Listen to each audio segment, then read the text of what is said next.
a ti, Padre. Bendecimos tu nombre. Nunca dejaremos de alabar y glorificar tu nombre, Señor. Lo más maravilloso, lo más grande, la experiencia más grande que hemos vivido esta tierra y vivimos en esta tierra es alabar, adorar, bendecir tu santo nombre. Oh Padre, gracias. Es lo que pusiste en mi corazón esta mañana cuando me diste la oportunidad de un nuevo día, Señor.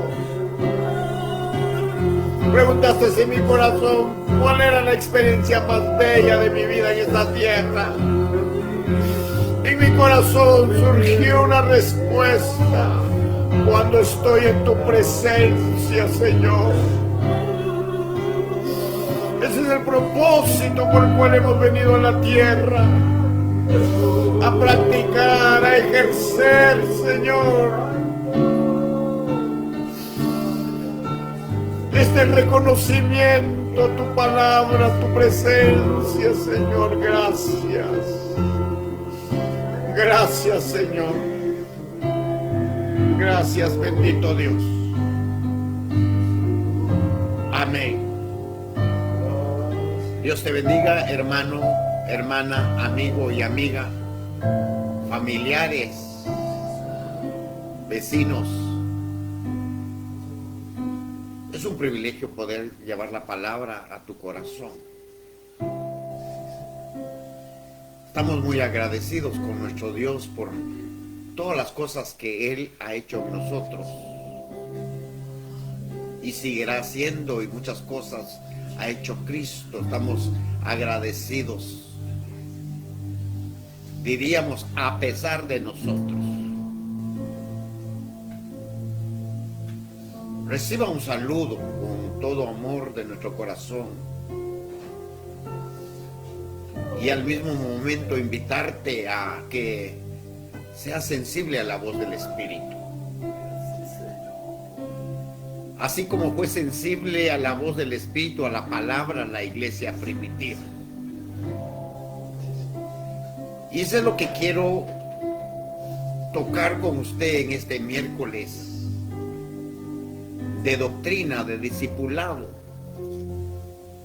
cumpliendo con la orden de ir y hacer discípulos a todas las naciones. Eso está escrito en Mateo 28:20. Mateo 20, 18, 19 y 20. Pero hoy quiero hablarte un poquito de lo que fue la iglesia primitiva. Al leer en Hechos capítulo 9, versículo 1 y 2, Saulo, respirando aún amenazas de muerte, dice, contra los discípulos del Señor, vino al sumo sacerdote, versículo 2, y le pidió carta para las sinagogas de Damasco, a fin que se hallase algún hombre o algunos hombres o mujeres de este camino. Es decir, que los primeros discípulos los llamaban los del camino. Algunos de estos hombres o mujeres de este camino los trajese preso a Jerusalén. Padre, te damos gracias por esta noche. Te pedimos, Señor, tu guianza.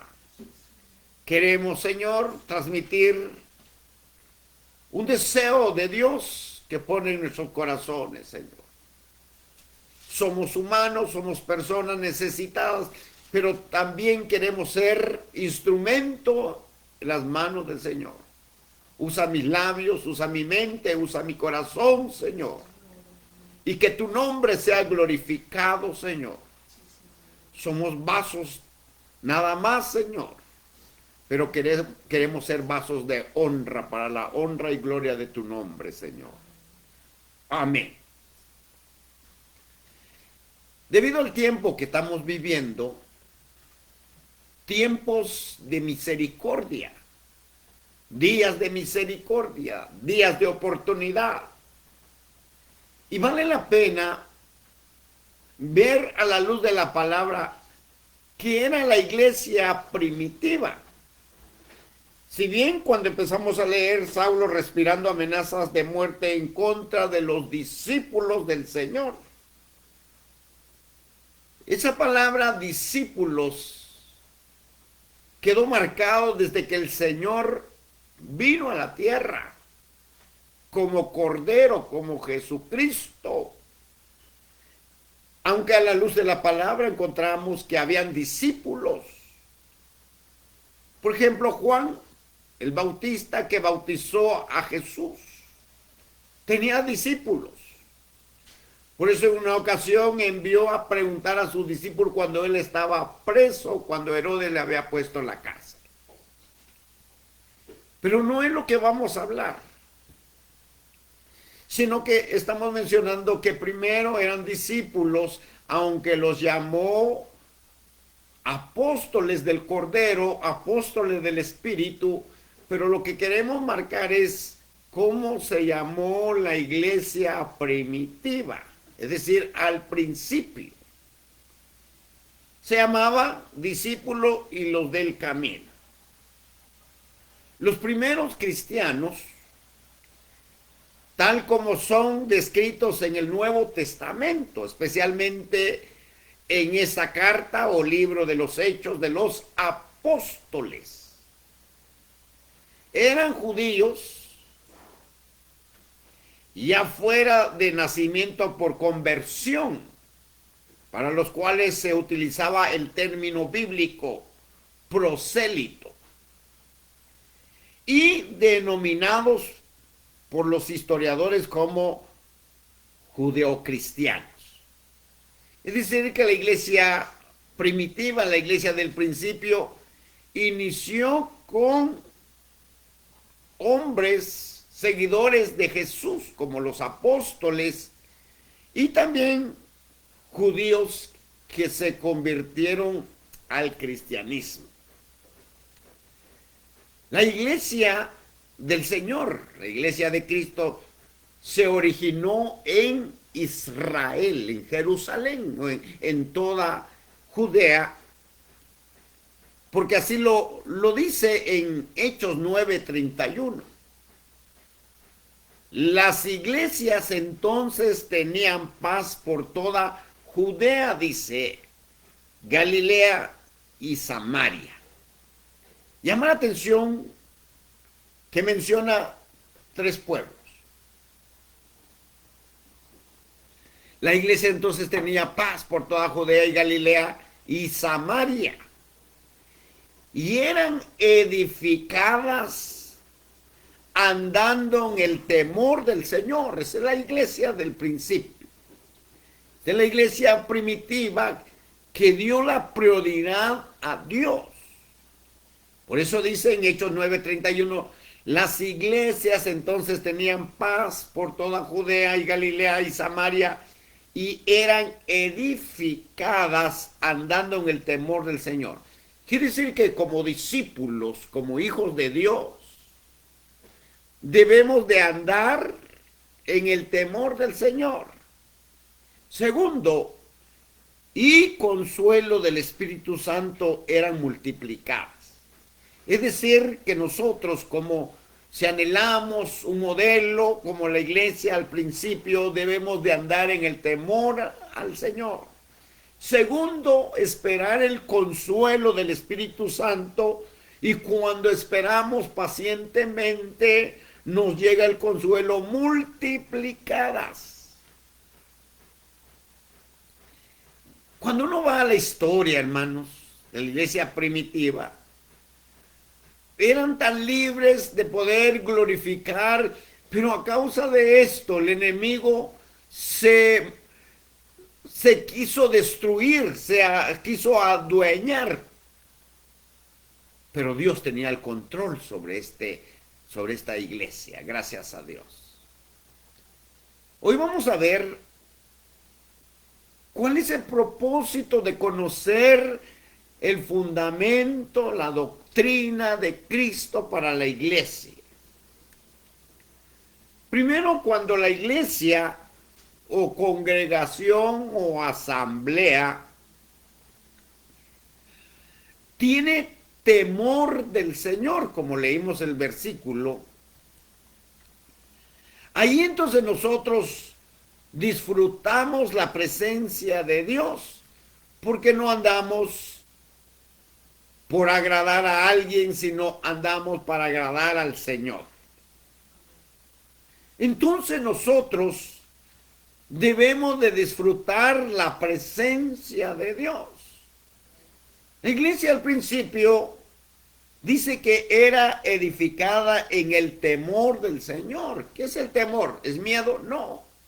Es un respeto, un temor reverente a Dios. Y la iglesia del principio, la iglesia primitiva, era consolado por el poder del Espíritu Santo y eran multiplicadas. ¿Qué cosa? El consuelo, el poder del Espíritu Santo. Nosotros somos afortunados. ¿Por qué digo esto? Porque hoy podemos congregarnos, levantar las manos, poder leer la palabra, predicar con libertad. Pero eso no quiere decir que no debemos de hablar, de advertir al pueblo del Señor que es un tiempo de aprovechar, de llenarnos del consuelo del Espíritu Santo, del consuelo de las Escrituras. Cuando en la iglesia o congregación decía, o asamblea, existan objetivos principales, es decir, fines o metas comunes para servir y buscar al Señor. Así como leímos en Hechos 9, entonces habrá paz sobre cualquier circunstancia. La pregunta es, ¿tenemos paz en este momento que estamos viviendo? Ahí es la respuesta del Espíritu Santo. Porque dice que esas iglesias, las iglesias entonces tenían paz por toda Judea, Galilea y Samaria y eran edificados andando en el temor del Señor y con el consuelo del Espíritu Santo y eran multiplicados. Y eso es maravilloso, hermano, cuando somos consolados, ministrados por el Señor. Entonces, cuando somos ministrados por el Señor, hay paz en nuestros corazones sobre cualquier circunstancia, sobre cualquier temor. ¿Qué es lo que pasa con el discipulado? Podemos decir nada más que somos cristianos, nada más por decirlo, es decir, de dientes al labio nada más, pero hermano, la palabra es tan real, hermano, que cuando somos verdaderamente discípulos del Señor, el Señor pone paz en cualquier situación. Yo he experimentado también pérdidas familiares. Nunca se me va a olvidar un sobrino muy querido por nosotros. A la edad de 14 años murió instantáneamente por un accidente. Y aún hace más o menos 9 años, 2011, mi esposa fue hospitalizada y pasó un proceso muy fuerte en el cual, hermano, tenemos que poner toda nuestra confianza en el Señor. Y muchas cosas han pasado, enfermedades graves de familiares, de padres, de sobrinos, de sobrinas. Pero Dios lo que hace es ministrarnos paz. Porque dice, y hubo paz sobre la iglesia del Señor. Primero, para experimentar esa paz que el Señor quiere, no solamente que conozcamos en conocimiento, sino que experimentemos. Primero, para que haya paz, los creyentes, los nacidos de nuevo, los que hemos experimentado ese gozo del Señor. Primero, en nosotros los creyentes debemos de permanecer unidos. Ahora la pregunta, ¿con quién me voy a unir? Esa es la cara de la moneda, de la otra cara de la moneda.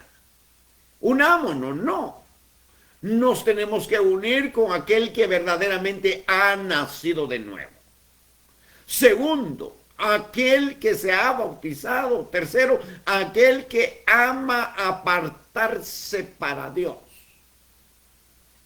Entonces, como creyentes debemos de permanecer unidos. Al menos existen varios puntos para estar unidos, o varias razones. Si vamos a 1 Corintios capítulo 1, versículo 10. El apóstol Pablo, que fue llamado perito arquitecto de la iglesia, menciona en 1 Corintios 1:10. Os ruego pues, hermanos, mire esa expresión, me impacta, me gozo al leer solo ahí. Os ruego pues, hermanos, por el nombre de nuestro Señor Jesucristo, que habléis todos una misma cosa. Eso es estar, ¿qué? Unidos. Por eso le decía, no es nada más de unirnos con cualquiera, no. No estoy hablando de una unidad falsa, sino que estoy hablando de una unidad como primera virtud, como ese privilegio grande de los creyentes de permanecer unidos. Entonces, deben de existir razones para estar unidos. Entonces Pablo dice, os ruego pues, hermanos, por el nombre de nuestro Señor Jesucristo, que habléis toda una misma cosa. Y que no haya entre vosotros, oiga, divisiones, sino que estéis, ¿qué dice? Perfectamente unidos en una misma mente y un mismo parecer. Llama la atención que la unidad no es solamente hablar, estoy unido, pero con nuestros hechos demostramos lo contrario.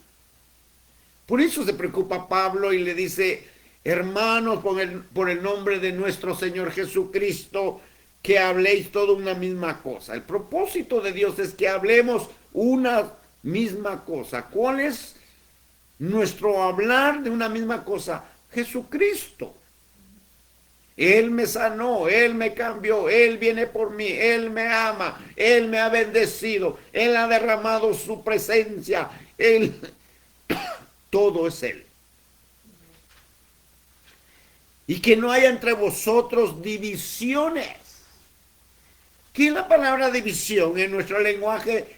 División. Quiere decir que haya diferente visión. Cuando alguien llega a la iglesia, llega con otro propósito, con otra idea, con otra visión, es muy difícil que se una al pastor. Es muy difícil que se una al apóstol. Es muy difícil que se una al profeta. No es muy difícil que se una al evangelista, al pastor, al maestro, porque lleva otro propósito. Pero Dios nos invita a que debemos de renunciar a todas divisiones, sino que estéis perfectamente que unidos. Pero dice, hay una unidad tremenda que me impactó. En una misma mente y un mismo parecer. Eso no es nada más llevar un culto mentalista, un culto, sino que dice que estéis perfectamente unidos en una misma mente y un mismo parecer. Es decir, porque hay revelación de Dios. Por ejemplo, hay temas que yo estoy meditando, pensando, de repente los jueves Tenemos la fortuna de reunirnos con nuestro pastor general, con nuestro apóstol, al estudiar la palabra y uno oye el tema, confirma y uno se alegra. No es algo impuesto, no es algo obligatorio, sino que produce ¿qué? Gozo. ¿Por qué? Porque estamos unidos en una misma mente y un mismo parecer, en un mismo propósito, y no necesariamente podemos estar así físicamente unidos, sino espiritualmente, que es la bendición más grande que puedes experimentar. Ahora, ¿por qué Pablo nos habla a nosotros de que no haya entre vosotros divisiones, sino que estéis perfectamente unidos en una misma mente y un mismo parecer? Primero, porque somos un cuerpo en Cristo Jesús. Y esto es lo que cuando uno va a la palabra y encuentra esa bendición de que lo que estamos ministrando, un espíritu de unidad, no un espíritu de división, no un espíritu de contienda, sino un espíritu de unidad. Entonces primero dijimos, porque somos un cuerpo en Cristo. Efesios 1, 22 y 23 dice, y sometió todas las cosas bajo sus pies, y lo dio por cabeza sobre todas las cosas a la iglesia. Notemos que Cristo es la cabeza de la iglesia. Y en la iglesia hay cabezas. Pablo dijo, no pueden ser todos cabezas, no pueden ser todos bocas, no pueden ser todos ojos, sino que, hermano, el cuerpo de Cristo tiene variedad de funciones.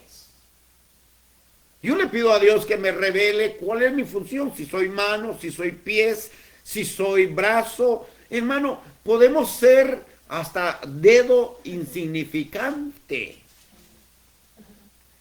Pero dice, hermano, y sometió todas las cosas bajo sus pies y lo dio por cabeza sobre todas las iglesias, sobre todas las cosas a la iglesia, perdón, la cual, dice el versículo 23, la cual es su cuerpo y la plenitud, la cual es su cuerpo, la plenitud de aquel que lo llena todo.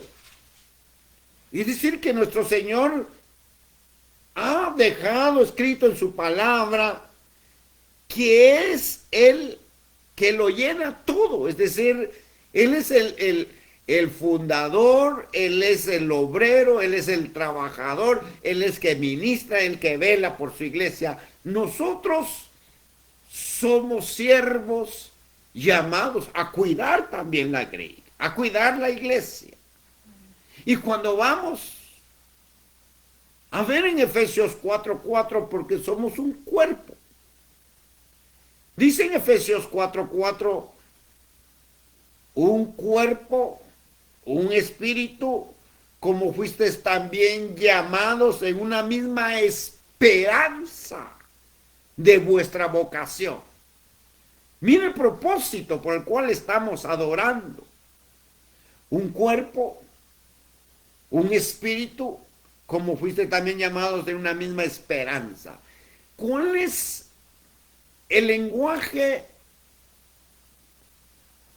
que Dios nos está motivando a estar unidos en una misma mente, en un mismo propósito? Dice, fuimos llamados una misma esperanza de vuestra vocación. Segundo, ¿por qué la iglesia primitiva permaneció unida?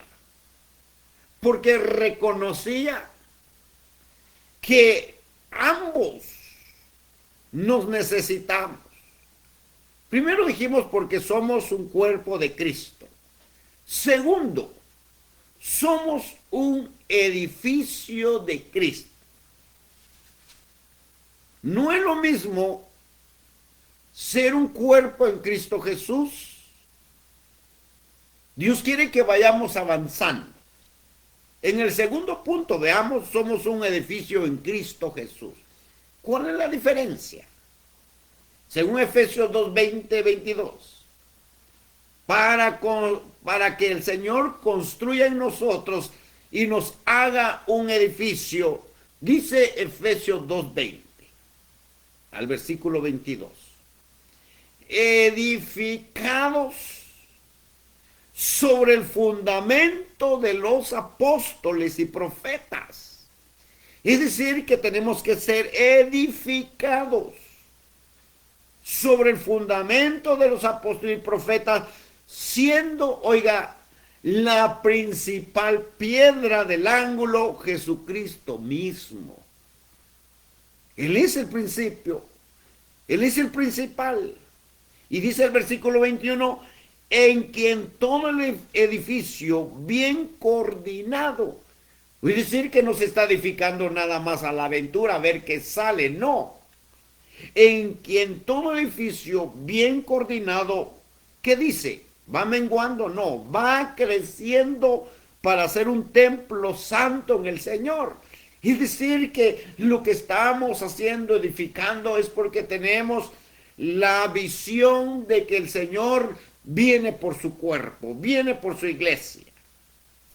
En quien todo el edificio bien coordinado va creciendo para ser un templo santo en el Señor. Y oiga lo que dice el versículo 22. En quien vosotros también sois juntamente. Oiga, qué bendición esta, hermano. En quien vosotros también siendo juntamente edificados para morada de Dios en el Espíritu. Oiga, hermano, estamos siendo edificados sobre el fundamento de los apóstoles, es decir, la doctrina apostólica y profética, pero sin descartar que el principal, que le demos la honra y la gloria a Cristo, que es la piedra del ángulo, Jesucristo mismo. Entonces, cuando le damos toda la honra, la gloria al Señor, y en quien todo el edificio bien coordinado, oiga, no, ¿qué es una coordinación? Es que Él da la orden. Por ejemplo, nosotros creemos en un apóstol, un coordinador como cuerpo de Cristo. ¿Qué hace? El propósito para que crezcamos todos juntos como templo del Señor, en quien vosotros también sois juntamente, oiga, edificados para morada de Dios en el Espíritu. Mira, hermano, cuando somos edificados, el Espíritu Santo viene con poder. Ahora que estamos haciendo los cultos en casa, llevando el mensaje, nosotros sentimos la presencia. Yo como ministro, los hermanos, las hermanas que vienen en sus turnos, hermano, sentimos la presencia de Dios. Y eso nos bendice, ¿por qué? Porque nos damos cuenta que Dios, como lo profetizó, no habita en templos humanos, es decir, en cuatro paredes. Si nos salimos a la parte exterior de la casa, allá en el patio, y hacemos un culto, sentimos la presencia de Dios.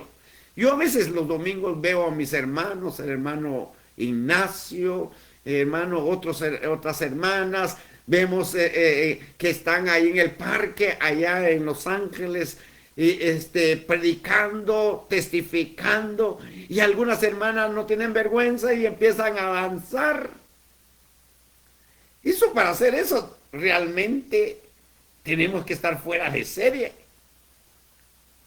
No todos lo hacen. Ni lo están haciendo por exhibición, ni lo están haciendo por contienda, sino que lo están haciendo porque están agradecidos con el Señor. Eso solamente lo hace el Espíritu Santo. Y yo me gozo, hermano. ¿Qué sería de toda la iglesia que todos pensáramos así?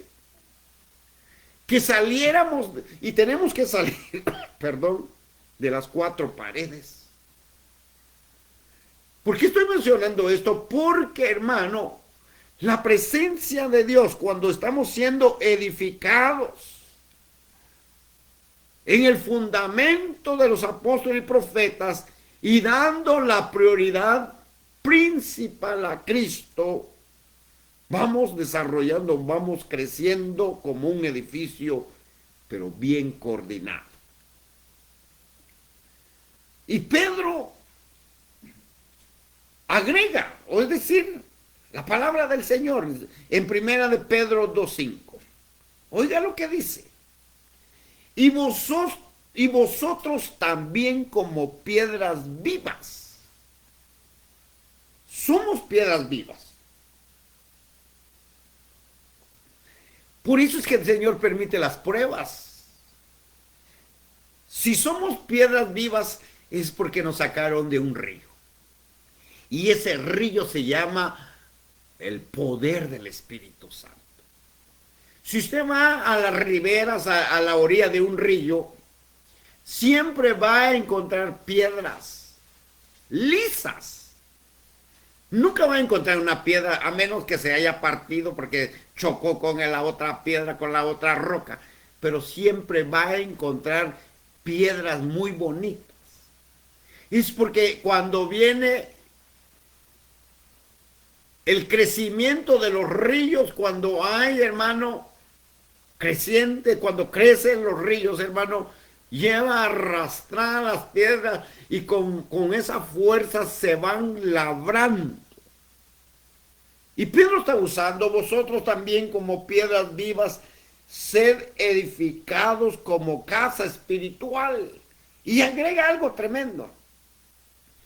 Y sacerdocio santo para ofrecer sacrificios espirituales aceptables a Dios por medio de ¿quién? De Jesucristo.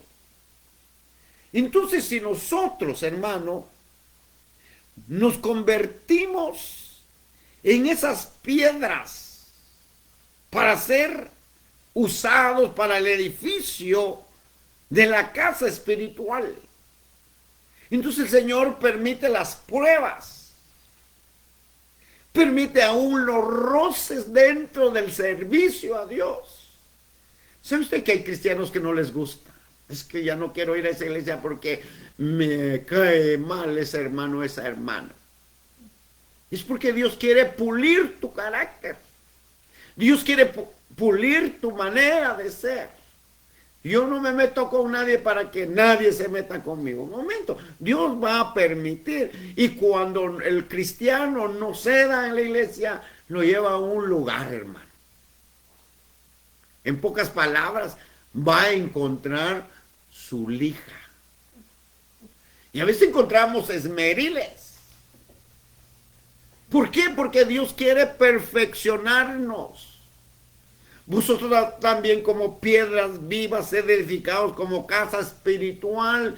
Y cuando somos edificados, hermano, nos da un sacerdocio santo para ofrecer sacrificios espirituales aceptables a Dios por medio de nuestro Señor Jesucristo.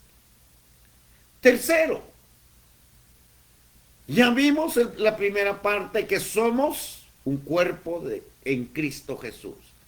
Segundo, dijimos, somos un edificio en Cristo Jesús. Tercero, vamos a ver, somos un ejército en Cristo. Entonces Pablo se tomó su tiempo para escribir a Timoteo, su discípulo. Y miren lo que le dice a Timoteo en segunda de Timoteo capítulo 2, versículo 3. Tú pues sufre penalidades. Mira, hermano, cuando lo estaba leyendo, me impactó, dije yo. Es decir, que Dios no descarta que vamos a tener que penalidades, sufrimientos. Oiga, no sé si usted tiene Biblia en su casa o allí donde en su sala, donde está oyendo, pero vaya a leer en 2 Timoteo 2:3. Tú pues sufre penalidades como buen soldado de Jesucristo. Por eso les decía como tercer punto, somos un ejército en Cristo Jesús. Mire, hermano, ¿qué hay de bueno ser soldado? A un soldado le enseñan a ser ordenado. A un soldado le enseñan a levantarse a cierta hora. A un soldado le enseñan a luchar y no darse por vencido. Entonces Pablo le está mencionando a su hijo Timoteo, a su discípulo: tú pues, Timoteo, sufre penalidades como buen soldado de Jesucristo. Versículo 4. Estoy leyendo 2 de Timoteo 2:3. Ahora leamos el versículo 4. Ninguno, dice, que milita se enreda en los negocios de la vida a fin de agradar a aquel que lo tomó por soldado. Eso quiero meditar. Ninguno que milita se enreda en los negocios de la vida. Eso no quiere decir que no vamos a trabajar, eso no quiere decir que no nos vamos a esforzar, sino que está diciendo que no sea lo primordial, que no sea lo último que hagamos y que dejemos las cosas de Dios abandonado. No. Lo que está diciendo: ninguno que milita, ningún soldado que milita se enreda en los negocios de la vida a fin de agradar a aquel que lo tomó por soldado. Mire, un soldado tiene resistencia. A un soldado le enseñan a disparar. En ese tiempo le enseñaban cómo utilizar la espada. Y hoy el Señor nos está enseñando cómo utilizar la espada. ¿Y qué es la espada? Es la palabra de Dios. Ninguno que milita se enreda en los negocios de la vida a fin de agradar a aquel que lo tomó por soldado. Y también, oiga, el que lucha como atleta, versículo 5, no es coronado sino lucha legítimamente. ¿Qué es un atleta? Un deportista. ¿Cuántos tienen medallas de oro? Pues nadie, porque no ha competido. ¿Cuántos tienen trofeos?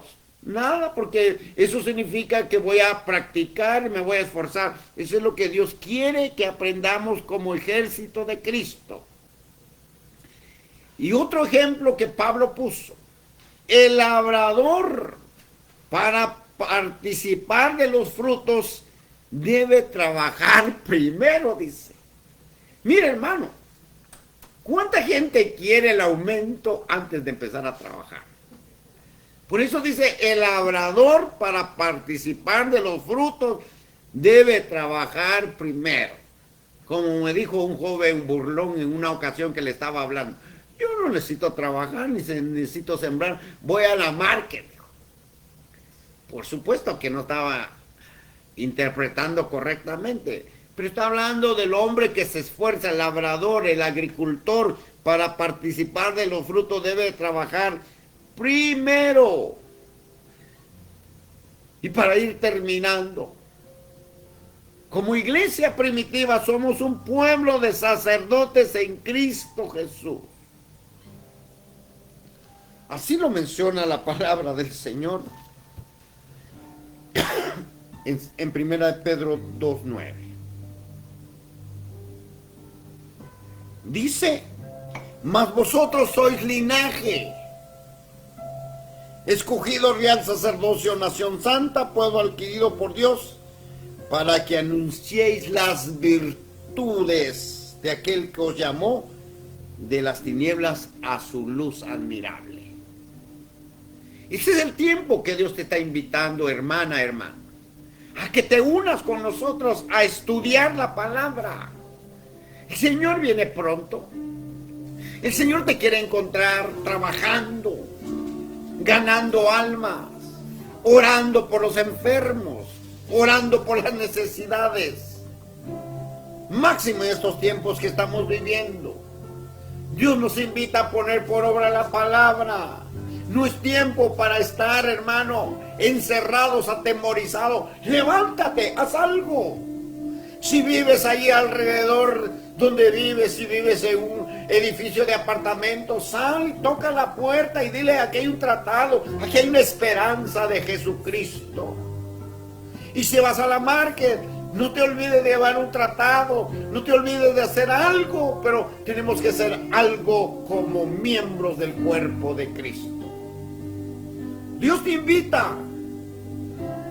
Me invita a mí, mas vosotros sois linaje escogido, real sacerdocio, nación santa, pueblo adquirido por Dios, para que anunciéis las virtudes de aquel que os llamó de las tinieblas a su luz admirable. ¿Cuánta gente está en tinieblas? ¿Cuánta gente está sin esperanza? Yo te invito en esta tarde, en esta noche, para que hagamos algo para Dios. Ya no es tiempo de estar llorando, sufriendo. Menciono la palabra del Señor. Tú pues sufre penalidades como buen soldado de Jesucristo. Señor te invita a trabajar. Señor te invita a poner por obra la palabra que has escuchado. Y es el tiempo. Gánate a tus sobrinas, gánate a tus sobrinos, gánate a tus hijos, a tus hijas. Has discipulado en tu casa, es el tiempo. Y el Señor te premiará. Padre, te doy gracias por esta noche, por este mensaje, por esta enseñanza que has puesto en mi corazón, Señor. Lo que deseamos ser de bendición para el cuerpo de Cristo, Señor. Bendice a tu pueblo, bendice a tus hijas, bendice a tus hijos, bendice a los nietos, a las nietas, bendice a los sobrinos, a las sobrinas, bendice a los padres, bendice a las madres, bendice a todos los familiares. Padre, oramos, Señor, por toda la iglesia del Señor. Señor, el cielo, danos, Señor, amor por tu palabra, por tu presencia. En el nombre poderoso de Jesús, bendecimos tu santo nombre y declaramos que Jesucristo viene pronto por su iglesia. En el nombre poderoso de Jesús, te damos gracias, bendito Dios. Amén. Te esperamos para el próximo viernes a esta misma hora, 7:25, pero únate con nosotros a las 7 de la noche, los martes, los miércoles, viernes, sábado y los días domingo a las 3 de la tarde. Y salimos en vivo a las 3:25. Recuerda que Cristo viene pronto. Dios te bendiga.